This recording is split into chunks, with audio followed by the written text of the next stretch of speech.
This is Edward October, host of OctoberPod on YouTube.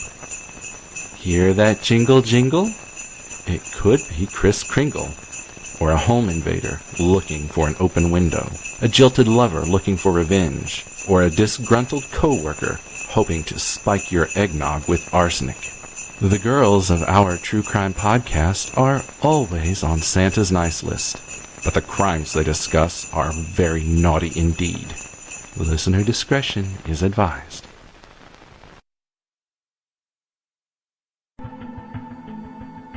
Hey, I'm Gerald. And I'm Natalie. And we're the hosts of Conspeared, An up-and-coming podcast that covers true crime, conspiracies, and the paranormal. You can find us on all podcasting platforms. Just search Conspeared. It's spelled like the spear you throw. Exactly. So Conspeared just wanted to wish you guys a happy Hanukkah Wanzismas. What?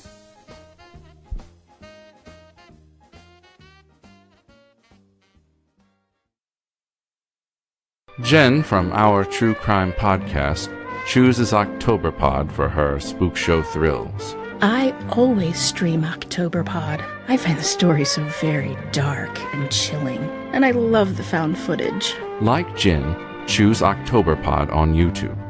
OctoberPod, retro horror for bold individualists.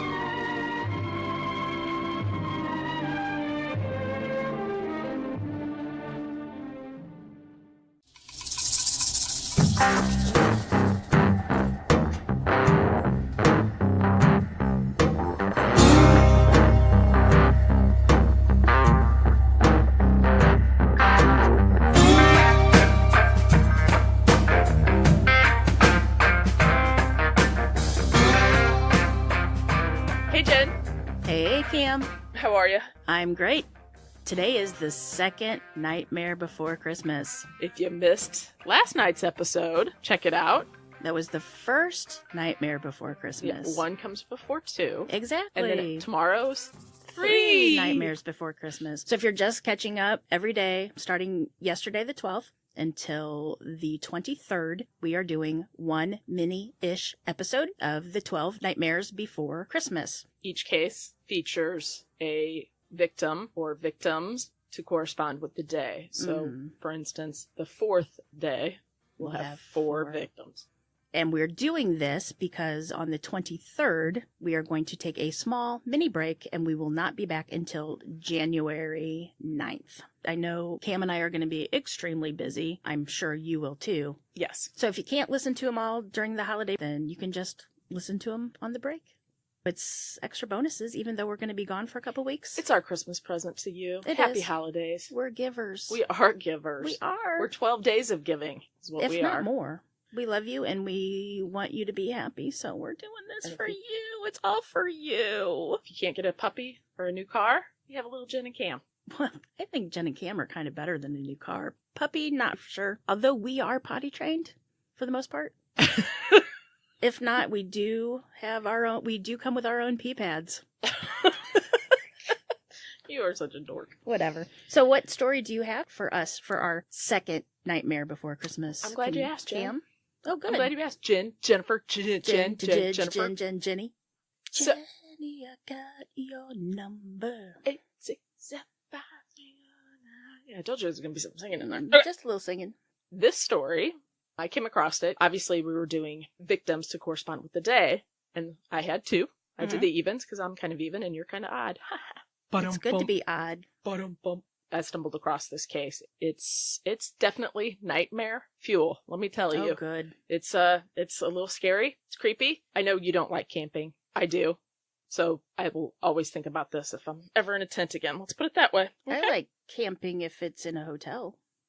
Yes, that It can doesn't even count. be like a 2-star hotel. I'm fine. Ugh, gross. Nope. Here we go. You ready? Mm-hmm.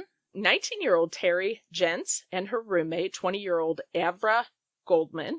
Now, both of these girls were Yale University students, roommates, okay? Oh, wow. Decided. So smart. Very smart. Mm-hmm. They decided they wanted to cycle across the United States. Okay, so that's not so smart. Okay. Not to mention, you know how we feel about that. And they wanted to travel the newly opened Trans-American Trail. I've heard of that. They completed this ambitious journey. They did it. They did what they wanted to do. Their journey ended in Astoria, Oregon. After landing there, they decided to head... Where did they start? Well, they're from Yale, so I'm going to say the East Coast. So after completing the journey, they ended in Astoria, Oregon, and then they decided they're just going to head through the state of Oregon. Just a little sightseeing try it around out, again. See what's going on. So on the night of June 22nd, they stopped at the Klein Falls State Park, and now this is in rural Deschutes. Deschutes? With Deschutes Brewery. Deschutes County, and decided to camp there overnight alongside the river. Very pretty, peaceful, love that. Bugs, critters. Yeah. Fire. Around 11:30, both women were asleep in their tent. They woke up to the sound of a truck pulling into their campsite. Yes, Jen's giving me a funny look. That's exactly... Yeah, oh, you haven't heard nothing yet. Pull up to your campsite. At first, Jens believed the vehicle was probably a truck full of teenagers looking to party. Ugh. So it didn't really... That's almost worse. Right? It didn't really frighten her. She didn't really get up. But what was about to occur would be difficult for anyone to imagine. You ready? No, I don't think I am. I really don't think I am, but go ahead. As the vehicle revved its engine, it went full force and proceeded to drive over them in the tent. In the tent with the women inside. I just burst out everybody's ears. When it stopped, the tires pinned Jens to the ground at her chest. Later, she would learn she broke both of her arms, one leg, her collarbone, several ribs, as well as crushing her lung. Are you kidding me? Who the hell would do that? Ugh. It's about to get worse, Jen. Someone's on Santa's naughty list. Very. He's not getting a new truck this year. Okay, it's about to get worse. The stranger exited the vehicle, and in the light, she could see something metal. It was an axe. He began striking Goldman in the head and hit her around 6 times. The man then stepped over to Jens, and she recalls, I looked up at him and I opened my eyes and I said, take anything but leave us alone. Please leave us alone. He brought the axe down slowly, and I caught it in my hands right above my heart, grabbed the blades in my hand, and then he withdrew it. Oh, my God. Now, this all came from a book brave. That Terry Jens has written, and it's called Strange Piece of Paradise, and it chronicles the attack and her, subsequent recovery. Thank goodness. She describes, looking back on this, that there was so much blood, she can still smell iron. She gets that same smell back every once in a while. Oh, what a nightmare. Seriously. Just nightmare fuel. I mean, I don't think that guy was there to rob them or anything. Mm-mm. Not even to rape or... He was just after blood. Oddly, after Jens begged the man, he went ahead and returned to his vehicle and simply drove away. You're a kid. Nope. What? Her friend, Avra Goldman, was, hit in the head with that axe around 6 times, and she could hear her screaming. Jens managed to, and I just cannot believe this, stumble to a nearby road where she flagged down Bill Penhallow and Darlene Jervis, 2 teenagers who were driving past. Jervis recalled that Jens was so bloody, it was dripping off the ends of her hair. Penhallow and Jervis drove to the campsite to tend to Goldman, her friend, who was severely injured. They didn't know if she was going to make it or not. While they're doing this, they notice a pair of headlights appear in the distance at the edge of the park. So they kind of freak out and they assume it's the attacker that's going to return. But it didn't. It actually ended up turning around and driving away. Jens would later recall she felt like she was being watched, and she says it was an animal instinct of danger, and we both had it. We both had it separately, and we shared it with one another. So they talked about being watched. How creepy is that? Police arrived at the Klein Falls campsite after midnight on June 23rd and began investigating the scene. So because the attack was so unexpected and isolated, the killer got away. Nobody witnessed it. Nobody could identify a car. The only people that could identify him was the 2. Right. And I'm pretty much betting that he thought he killed both of them. I would think so. Right? After everything he did, you would assume that he'd be dead. I would anyway. So police officers inspected the scene, and they were able to locate and get tire marks that were left in the dirt. They determined the vehicle likely had 2 bald tires in the rear, and one of the front tires was also possibly bald. The other one had significant tread on it. You'd think, why is this important? I guess maybe if somebody got rid of tires. Both Jens and Goldman were taken to a local hospital where Goldman underwent a 9-hour emergency brain operation. Detectives were unable to obtain a really good quality description of the attacker from the victims. Goldman, who had sustained serious brain trauma, remembered nothing of the attack, which is probably a blessing. Jentz, who was conscious throughout, did not see the face of the assailant, but described him as being physically fit, sort of a, quote, young cowboy, end quote. Based on his clothing, she said that he had like cowboy boots on and sort of like Western gear outfits. In the weeks following the attack, a local woman in Redmond told authorities that she had been told that the attacker was a local young man named Richard Dick Dam. No. Dick Dam? No. No. No. Can't make that up. Who names their kid that? Come on, Well, people. no wonder. That's abuse. Right? Who does that? That is not right. You can have one bad name. You can't put two together. No. Dam? How did D-A-M? D-A-M-M. Double M's? This is parental abuse. I can't even say that name right. Dick. They could have at least called him Richard or Rich. Rick. How about Ricky Dam? Rick. Ricky Bobby Dam. Dick Dam was 17 years old at that time. Wow. Dam was interviewed by detectives on several occasions, and it was he special? discovered that night, this is a little interesting, that night he had gotten into a huge argument with his girlfriend, Janie Farley. And that happened the same night as the attack. He did disappear for a couple hours during that night, never disclosed his whereabouts after their fight. So if it is little Dickie Dam and Dickie Dickie Dam, he got mad at his girlfriend, so decided to run over two campers. And then, hey, you know what? I'm just going to finish this and take an axe to him, really? Mm-hmm. If that's true, he's got anger issues, I think. You think? So the girlfriend had denied that the two were fighting on that day, but she did say that they fought a lot and very often. Dam, I just got to keep saying his name. Dick Dam? Dick Dam was given a polygraph. The first one proved inconclusive. So he was given a second polygraph on July 14th, 1977. The results of the second polygraph were shown to be deceptive. Ooh. Deceptive Dick Dam. So the validity of the results were called into question when it was discovered. You ready? Mm-hmm. Dick Dam was under the influence of meth. Oh, no. Yes, during the exam. Now, I bet you that Dick Dam does drugs. Dick Dam does damn drugs. The results of both polygraph examinations were then subsequently analyzed by two independent labs, and it was, in fact, the opinion of the analyst that he did show deception even though he was on meth.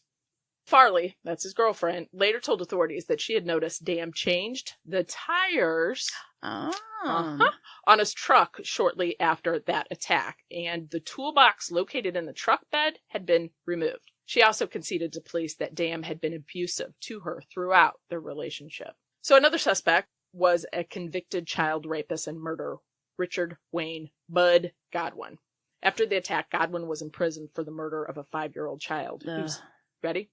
Whose skull he used as a candle holder. No. See, I know there's a lot of crazy people in the world. What? There really is. But, you know what? You do these true crime podcasts and it just opens up a whole new can of worms. You learn so much more. So both Jentz and Goldman survived their attack and recovered from their injuries. Thank goodness. Goldman was left with vision problems resulting from that awful axe. I'd take that besides the alternative. Yeah, exactly. So something positive did happen from this. The two girls, right. They lived, thank goodness. But also in September 1977, Goldman's parents donated some money to the medical center that treated them. They created a fund for critical care monitoring equipment under the names of Pinhollow and Gervais, the two teenagers who found the two girls. Sweet. Right. In 2006, Jentz published a book recounting her life after the attack titled Strange Piece of Paradise. While researching the book and getting ready to write it, she discovered that the official records of the attack, including all the interviews, physical evidence, you know what I'm going to say, right. crime scene photos, had been lost. Of course they have. Wow. So that's my story. I'm so glad they survived. Right? I like camping. I cannot imagine that. That's so creepy. Well, I don't like camping, but I still couldn't imagine that. Okay, just say we get a wild hair and we go out and we camp. If that you would and I happen, would never camp. We'd never get out of the car. Let's be honest. Actually, we'd never leave the bar to get into the car to drive to the campsite. Right. Well, I was going to say that we'd probably... I don't know if I could... Sleep in a tent with me? No. I could do that as long as you wear your pajamas. But I could not imagine watching somebody bring an axe down on your head. Sure, I've imagined doing it. No, you haven't. No, I haven't. I think sometimes like these, and this is what I think you're trying to say, because I right. like to talk for you, is that You're my interpreter. I am your gin-interpreter. You wonder how people have the right sense of mind to do something, to be able to see that. I think I'd just roll over and be like, oh, this is it. I'm out. Beg him not to do that. To watch some man attack you and then he's coming for you. Know that he's coming for me. Would I have the guts to fight back? Well, it's that how badly do you want to survive type thing. I think he thought they were dead. He had to have. Or that they would be dying shortly. I mean, after all those broken bones and then she made it to the road? Are you kidding me? Well, I would think after running someone over and then hitting somebody over the head with an axe 6 times, yeah, I would think that they would be dead too.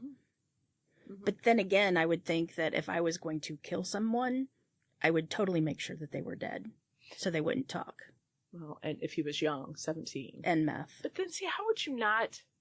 How can you live with yourself? How can somebody do that and then just never talk about it? I don't know if you know this, but I kind of have a big mouth. I would have to tell somebody. I would have to tell somebody too. You just have to. If that was my boyfriend, I've said this before and I'll say it again. If you do something wrong, I will get you. I'm going to tell people. Yeah. I would send my own children to jail if I knew they did something wrong. I love them, but if they committed a murder or whatever, I would send them to jail. We'll save that for another episode because the guy I worked at, because we talk about that. If the wonderful things he does? Yes. Because he's always like, I would cut them off totally. That would be it. And I'm like, no, you wouldn't. He goes, yes, I would. I have no problem with that. And I go, that's because you're a man. If you were a woman, you would not do that. So then we talk about death penalty with Hayden and stuff. And he goes, so if Hayden murdered all these people, would you want him to get the death penalty? I'm like, no. But if somebody murdered my people, then yes. I go, but he's my child. You can't. You know what I mean? For him. Yeah, Jeffrey Dahmer's father, when he said, I still love him. He's my son. I hate what he did. Yeah. But I still love him. And you do that. I mean, no matter, it's unconditional love. And maybe for mothers it's different because that's what I said. That's you what grow I them, too. they're part of you, they're inside of you, you feel them move, and you've nurtured them since they were conceived, so maybe that's a mother thing. Yeah, I don't know. And those 2 kids, so we're driving down the road, blah, blah, blah, 16 years old, and we see this bloodied woman jump out. Yeah, I would freak out. Before cell phones. Yeah. I had never heard that story before. That's amazing, and I'm so happy those 2 women survived, and the one was check out her book. Hero. Right? Seriously, what was the name of the book again? She totally was a hero. Her name is Terry, Terri, and her last name is Jentz, Jentz, and the name of her book is Strange Piece of Paradise. Wow, and it's still in print? Yep. We'll probably get it on Amazon, I bet. Actually, yes, because I looked it up. It is on Amazon. We'll put that in the show notes, too, in case anybody wants to check it out. All right, Survivors. Strong women. Love them. Also, I hope you're enjoying the holiday greetings from all of our podcast friends that have been sending in little greetings for you. Ding, fries are done. Ding, fries are done. Ding, fries are done. All right, Jen. Anyway. Remember, lock your doors. And keep passing by those open windows. Bye-bye. Love you. Hey, Cam. It's okay. You can go either way. I heard you go either way. Okay. And they hear, okay. Okay. I gotta slow down. And I also gotta stop with the uhs and the so's. Oh, crazy. Do you want to start over and go slower? Nope. I looked up at him and I opened my eyes and I said, take anything but leave us alone. Please leave us alone. He brought the axe down slowly. And I think he was after, I think he was there to kill. I don't think he was after anything. Right in that, that's not, I'm sorry, go ahead. That's okay. Sorry. Because it's her quote. She wrote a book. That's her. Oh, okay. But I'm going to talk about that in a minute. It's almost like dental dam, but it's a dick dam, so condom, right? If you got one bad name, you can't give them 2 bad names. It's like that ABCD for Absidy, that little girl that... I'm not going to talk about that. Get yourself in trouble. Get yourself on the news. That's free publicity for the podcast. Wrong. So anyway, Dick Dam was... Dick Dam, that's a porn star's name. It is. Dick Dam. Okay, sorry. Damn, Dick. Damn. Dick Dam. They lived, so this is okay. Deceptive Dick Dam. Triple D. Oh. Ooh. Oh. That goes with his porn name. Not that I've ever watched porn. Okay, so I gotta quit laughing. Goldman's parents donated $3,000 to the medical center, they created a fund for critical care monitoring. Hold on. So in September, Dick Dam. Okay, go ahead. I thought it's my blood. Remember that? Oh, I remember. Oh, yeah. I remember.